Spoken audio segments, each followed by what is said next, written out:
இன்றைக்கி நம்ம செய்ய போகிற டிஷ் பேர் வந்து தம் ஆலு பனாரசி. ஸோ இப்போ நான் என்ன பண்ணுறேன், அதுக்கு தேவையான பொருட்கள் காமிக்கிறேன். ஒரு 3 பொட்டேட்டோ, உருளைக்கிழங்கு, ஒரு வெங்காயம், ஒரு தக்காளி, ஒரு துண்டு இஞ்சி, 3 பல்லு பூண்டு. இப்போது நான் என்ன பண்ண போகிறேன்னா, இந்த உருளைக்கிழங்கை கட் பண்ணி ஒரு பேஸ்கட் மாதிரி ரெடி பண்ணிக்க போகிறேன். இங்கே பாருங்கள், இப்படி கட் பண்ணிட்டேன். உள்ளுக்குள்ளார இருக்கிறத இந்த மாதிரி ஃபஸ்ட்டு ஒரு லேயர் மட்டும் எடுத்துக்கோங்க.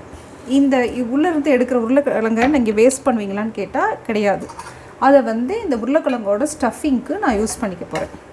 இங்கே பாருங்கள், இதை வந்து இந்த மாதிரி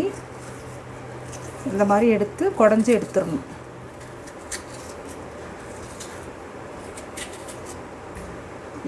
இந்த மாதிரி குடஞ்சி எடுத்துட்டு கீழே வந்து அதை வந்து ஆயிலில் ஃப்ரை பண்ணிவிட்டு அப்புறம் ஸ்டஃப் பண்ணுவோம். பார்த்தீங்களா, இந்த மாதிரி பேஸ்கட் மாதிரி ஆகிடும்.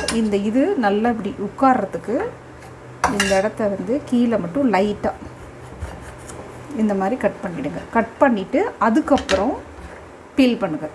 பொறுமையாக, வேகமாக பண்ணிங்கன்னா உடஞ்சிரும். இந்த லெஃப்ட் ஓவர் பொட்டேட்டோ இருக்கு இல்லையா, அதில் ரிமூவ் பண்ண பொட்டேட்டோவை வந்து வேக வச்சிடணும். வேக வச்சு இந்த பொட்டேட்டோவோட ஸ்டஃபிங்க்கு ரெடி பண்ணிக்கலாம். இங்கே பாருங்கள், நம்ம எல்லா உருளைக்கிழங்கையும் இந்த மாதிரி நல்ல கூடை மாதிரி ரெடி பண்ணிக்கிட்டோம், பேஸ்கட் மாதிரி. இங்கே பாருங்கள், உருளைக்கிழங்கை வேகமாக நம்ம குடையும் போது இந்த மாதிரி ஹோல்ஸ் விழுந்துடும். ஹோல்ஸ் விழுந்ததுன்னா பன்னீர் நம்ம ஸ்டஃப் பண்ண போகிறோம். அந்த பன்னீர் வந்து ஆயில் எல்லாத்தையும் உறிஞ்சிட்டு ரொம்ப ஆயிலியாக இருக்கும் ஒரு பீஸ் மட்டும் நம்ம சாப்பிடும்போது. அதனால் இந்த மிஸ்டேக் ஆகாமல் பார்த்துக்கோங்க. இப்போ இந்த உருளைக்கிழங்கை நம்ம என்ன பண்ண போகிறோம்னா, ஆயிலில் ஃப்ரை பண்ணிவிட்டு இதை வந்து இந்த பன்னீர் வச்சு ஸ்டஃப் பண்ண போகிறோம். ஸ்டஃப் பண்ணுறதுக்கு பன்னீரும் ஒரு பச்சை மிளகாய் வெட்டி வச்சுருக்கேன் நல்லா நைஸாக. அதுக்கப்புறம் இங்கே பாருங்கள், ஒரு 1/4 ஸ்பூன் அளவு சாட் மசாலாவும் 1 ஸ்பூன் அளவு புதினாவும் எடுத்து வச்சுருக்கேன். புதினா இல்லைன்னா கொத்தமல்லி ஏதாவது ஒன்று ஆட் பண்ணிக்கோங்க. இதில் இருக்கிற சால்ட்டே போதும், அதனால தான் நான் சால்ட்டு கம்மியாக எடுத்து வச்சுருக்கேன்.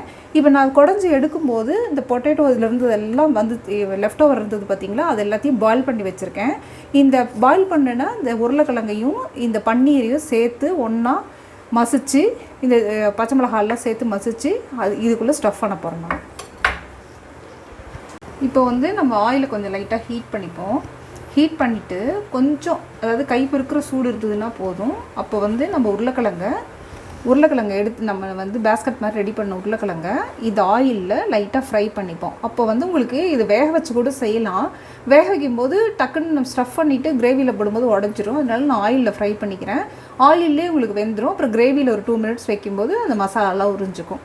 இப்போ நான் ஆயிலுக்குள்ளார வைக்க போகிறேன். வச்சுட்டு ஸ்லோவாக ஹீட் பண்ணி எல்லா சைடுமே நான் ஃப்ரை பண்ணி எடுத்துக்க போகிறேன்.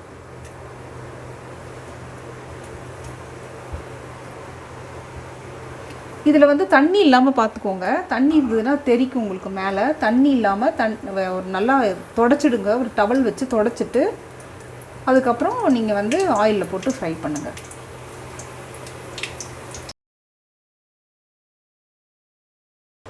இங்கே பாருங்கள், நம்ம பொட்டேட்டோ எல்லாத்தையுமே ஃப்ரை பண்ணிட்டோம். அது எப்படி பாயிலாக இருக்குதுன்னு தெரிஞ்சுக்கிறதுக்கு இங்கே பாருங்கள், இப்படி இது பண்ணிங்கன்னா அது உள்ளே போகுது.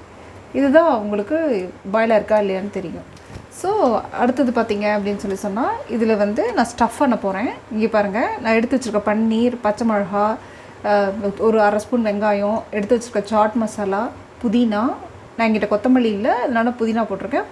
கொத்தமல்லி இருந்ததுன்னா கொத்தமல்லி கூட நீங்கள் ஆட் பண்ணிக்கலாம். ஏதாவது ஒரு இது சேர்த்துக்கலாம். அந்த நம்ம இதிலேருந்து குடஞ்சி எடுத்தோம் இல்லைங்களா, அந்த உருளைக்கிழங்கு பாருங்கள், அந்த உருளைக்கிழங்கு நான் மசிச்சு வச்சுக்கிட்டேன். இப்போ இந்த உருளைக்கிழங்கு, புதினா எல்லாத்தையும் மிக்ஸ் பண்ணிப்போம். நம்ம சாட் மசாலா ஒரு கொஞ்சம் போட்டுட்டு இங்கே பாருங்கள், இது எல்லாத்தையும் மிக்ஸ் பண்ணி அதோடு நம்ம ஸ்டஃப் பண்ண போகிறோம். தேவையான பொருட்கள், கிரேவிக்கு தேவையான பொருட்கள் காமிச்சிடுறேன். இங்கே பாருங்கள், நான் ஒரு 3 கார்லிக் எடுத்து கட் பண்ணி வச்சுருக்கேன். அடுத்தது கொஞ்சம் ஒரு 1/4 டீஸ்பூன் அளவு மஞ்சத்தூள் வச்சுருக்கேன். ஒரு 1 டேபிள் ஸ்பூன் அளவு காஷ்மீரி மிளகாய் தூள் வச்சுருக்கேன்.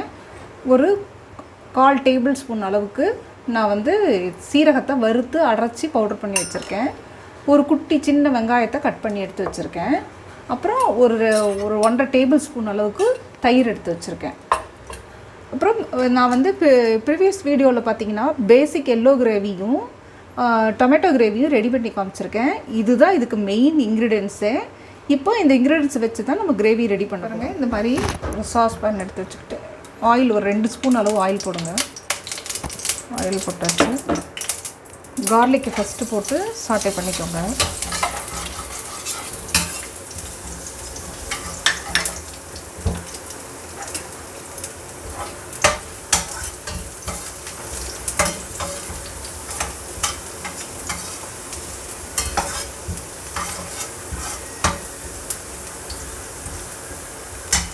ஆனியன் போட்டுக்கோங்க.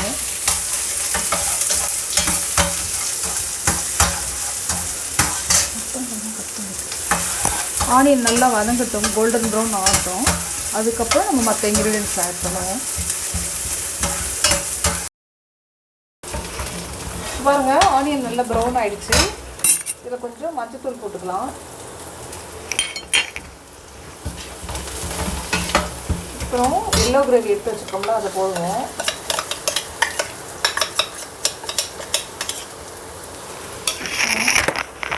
அடுத்தது இந்த டொமேட்டோ கிரேவியும் போட்டுப்போம்.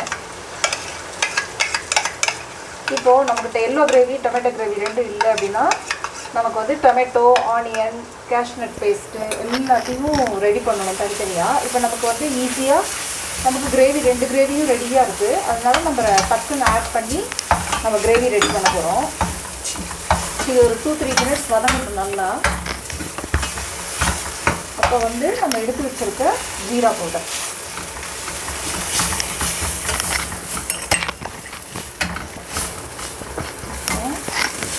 எடுத்து வச்சுருக்க ரெட் சில்லி பவுடர்,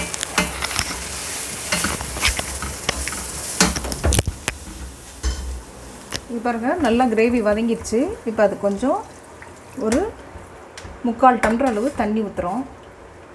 இந்த கிரேவி வதங்கிறதுக்கு ஒரு 3 மினிட்ஸ் இருந்ததுன்னா போதும். ஏன்னா ஆல்ரெடி நம்ம நல்லா கொதிக்க வச்சுருக்கோம்.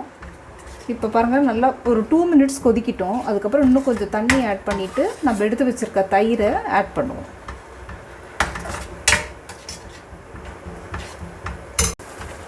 இப்போ பாருங்க 3 மினிட்ஸ் கொதிச்சிருச்சு. நான் இன்னும் கொஞ்சம் வாட்டர் ஆட் பண்ணுறேன். ஏன்னா நமக்கு கிரேவி கொதிக்கிறதுக்கு நல்லா தண்ணி வேணும். அப்புறம் நம்ம எடுத்து வச்சுருக்கிற ஒரு 1 மினிட் கொதிக்க விடுங்க. 2 கிரேவிலையுமே நம்ம சால்ட்டு ஆட் பண்ணிட்டதுனால சால்ட்டு செக் பண்ணிவிட்டு சால்ட் போட்டுக்கோங்க. உங்களுக்கு தேவையான அளவு ஸ்பைஸ் எல்லாமே உங்களுக்கு தேவையான அளவு ஆட் பண்ணிக்கோங்க. நம்ம எடுத்து வச்சுருக்க கர்டை நல்லா அடிச்சுட்டு, ஆனால் நான் திக்கான தயிர் எடுத்து வச்சுருக்கேன். அதனால நீங்கள் கர்ட் அப்படியே போட்டிங்கன்னா அங்கங்கே சம்சங்க ஒயிட்டாக நிற்கும். அதனால் நல்லா அடிச்சுட்டு ஆட் பண்ணிக்கோங்க. பாருங்கள், தயிர் ஆட் பண்ணுறேன்.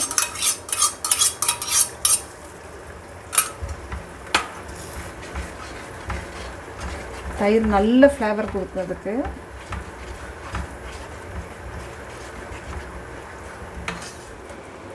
இங்கே பாருங்கள், நான் இப்போ வந்து கிரேவி வந்து ரெடி ஆகிடுச்சு. பாருங்கள், எண்ணெய் மிதந்தது. இதுதான் உங்களுக்கு ஒரு 5 மினிட்ஸ் கொதிக்க விட்டுருக்கேன் நான். அதுக்காக எண்ணெய் பாருங்கள் இதெல்லாம் மேலே வந்துருச்சு. இதுதான் உங்களுக்கு அளவு.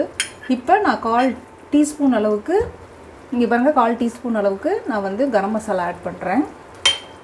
ஒரு கொஞ்சமாக இங்கே பாருங்கள் இந்த அளவுக்கு கஸ்தூரி மெத்தி ஆட் பண்ணுறேன். இது ரெண்டுத்தையும் கலந்து விட்டுட்டு, இப்போ 5 மினிட்ஸ் கிரேவி கொதிச்சிருக்கு இல்லையா, இப்போ இந்த பொட்டேட்டோவை இதுக்குள்ளே வைக்க போகிறோம். வச்சு ஒரு 1 மினிட் மட்டும் கொதிக்க வச்சு இறக்கிருப்போம்.